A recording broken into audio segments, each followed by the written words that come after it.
നമ്മളിപ്പോൾ ഉള്ളത് ചമ്പക്കുളത്ത് നിന്ന് എടത്തുവയിലേക്ക് പോകുന്ന റോഡിലാണ് ഉള്ളത്.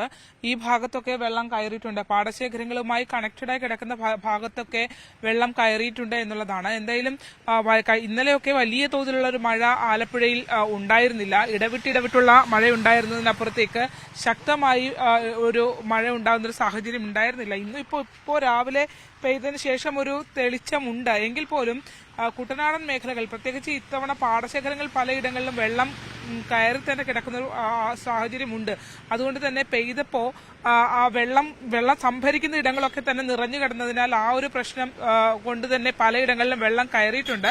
അതേസമയം പമ്പയാറിന് തീരപ്രദേശങ്ങളിലുള്ള വാർഡുകളിലൊക്കെ വെള്ളം കയറിയിട്ടുണ്ട്. നമ്മൾ ഈ റോഡ് പ്രധാന റോഡാണ്. ഈ വഴിയിൽ തന്നെ നമുക്ക് ദൃശ്യങ്ങളിൽ കാണാൻ കഴിയും.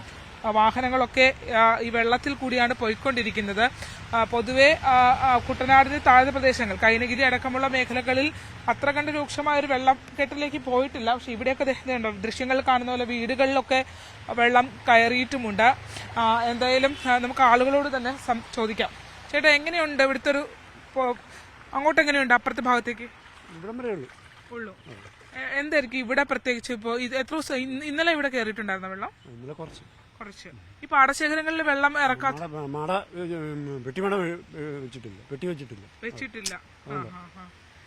അങ്ങോട്ട് എത്ര വീടുകളുണ്ടാവും ഈ വെള്ളമുള്ള സ്ഥലം? ഇപ്പൊ ചമ്പക്കുളം പഞ്ചായത്താണോ? എത്ര വാർഡാണിത്? 10ാം വാർഡ്. ഈ പ്രദേശത്ത് ഇത്രയും ഭാഗത്താണല്ലേ? അങ്ങോട്ടൊക്കെ എങ്ങനെയുണ്ട്? നമ്മുടെ സാധാരണ താഴ്ന്ന ആണല്ലേ? അല്ല, നമ്മൾ ഈ കഴിഞ്ഞ 2 ദിവസമായിട്ടൊരു മഴ ഉണ്ടല്ലോ, എന്നാലും പൊതുവെ നമ്മൾ വെള്ളം കയറിയ സ്ഥലത്തൊക്കെ കയറിയിട്ടുണ്ടോ? ഇല്ല അല്ലേ?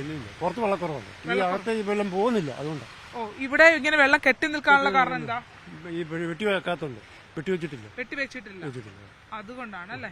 അതാണ് അദ്ദേഹം പറയുന്നത്. പൊതുവെ ഈ 2 ദിവസമുള്ള മഴയിലും താഴ്ന്ന പ്രദേശങ്ങളിലേക്ക് അധികം വെള്ളം കയറിയിട്ടില്ല. പക്ഷേ പ്രധാനപ്പെട്ട ഒരു കാര്യം രഞ്ജിത്ത് അറിയാലോ, 2 വഴികളാണ് വെള്ളം പുറത്തേക്ക് കളയാനായി ഉള്ളത്. അത് ഇപ്പോൾ പത്തനംതിട്ടയിൽ നിന്നുള്ളതടക്കമുള്ള വെള്ളം ഒഴുകി വന്നാലും അത് വെള്ളം പോകേണ്ടത് തണ്ണീർമുക്കവും ഒപ്പം തന്നെ തോട്ടപ്പള്ളിയും വഴിയാണ്.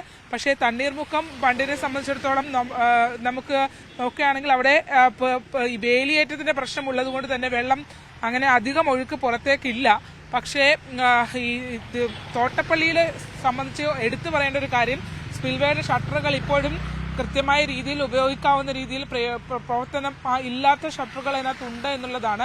ആ അറ്റകുറ്റപ്പണികൾ കൃത്യമായി നിർവഹിക്കാൻ ഇത്തവണ കഴിഞ്ഞിട്ടുണ്ടോ എന്ന് ചോദിച്ചാൽ അത് കഴിഞ്ഞിട്ടില്ല എന്ന് തന്നെ നമുക്ക് പറയേണ്ടിയിരിക്കുന്നു. മാത്രമല്ല, തോട്ടപ്പള്ളി പൊഴിമുഖത്ത് മണൽ നീക്കാൻ കാണിച്ച ഒരു ആർജവം മറ്റിടങ്ങളിലേക്ക്, അതായത് മറ്റ് കനാലുകളിൽ നിന്നും ഒഴുകി വരുന്ന, കിഴക്കൻ മേഖലയിൽ നിന്ന് ഒഴുകി വരുന്ന ഇടത്തോടുകളും കനാലുകളും ആഴം കൂട്ടൽ പ്രക്രിയയിലേക്ക് പോകുന്നതിനകത്ത് അത് അത്ര കണ്ട് വിജയകരമായി ചെയ്തിട്ടുമില്ല. അത്തരത്തിൽ ആക്ഷേപം നിലനിൽക്കുകയും ചെയ്യുന്നുണ്ട്. പൊഴിമുഖം മാത്രമാണ് വീതി കൂട്ടുന്നതെന്നും വെള്ളം ഒഴുകി വരാനുള്ള മാർഗം ഒരുക്കുന്നതിൽ പരാജയമാണെന്നുമുള്ള ആക്ഷേപം നിലനിൽക്കുകയും ചെയ്യുന്നുണ്ട്. എന്തായാലും വരുന്ന ജൂൺ ജൂലൈ മാസങ്ങൾ എങ്ങനെയാണ് എന്നുള്ളതാണ് നോക്കിക്കാണേണ്ടത്. പ്രത്യേകിച്ച് നമുക്കറിയാം, ആ വെള്ളം ഇപ്പോൾ നമ്മൾ സാധാരണഗതിയിൽ നമുക്കറിയാം കിഴക്ക് നിന്ന് എത്തുന്ന വെള്ളം കുട്ടനാട് കരകവിഞ്ഞൊഴുകിയാണ് അത്തരത്തിലൊരു വെള്ളപ്പൊക്കത്തിലേക്ക് പോകുന്നത്. മറിച്ച് അത്തരം ഭാഗങ്ങളിലേക്ക് കടന്നു പോകാതെ നേരെ ഒഴുക്കി തോട്ടപ്പള്ളി വഴി പുറന്തള്ളിയാൽ മാത്രമേ വളരെ വേഗത്തിൽ വെള്ളം പുറത്തേക്ക് കളയുകയും വെള്ളം നിൽക്കുന്നൊരു സാഹചര്യം, ഒഴുകി നീങ്ങുന്നൊരു സാഹചര്യം വേഗത്തിലാക്കാൻ കഴിയുകയും ചെയ്യുന്നത്. അതുകൊണ്ട് എന്തായാലും അത്തരം കാര്യങ്ങളടക്കം ഉള്ള ആക്ഷേപങ്ങൾ നിലനിൽക്കുന്നുണ്ട്. മണൽ നീക്കം അടക്കമുള്ള കാര്യങ്ങൾ കൃത്യമായി ഈ തോട്ടപ്പള്ളി പൊഴിമുഖത്ത് കാണിക്കുന്ന ഒരു ആർജവും അവിടെ കാണിക്കുന്നില്ല എന്നുള്ളത്.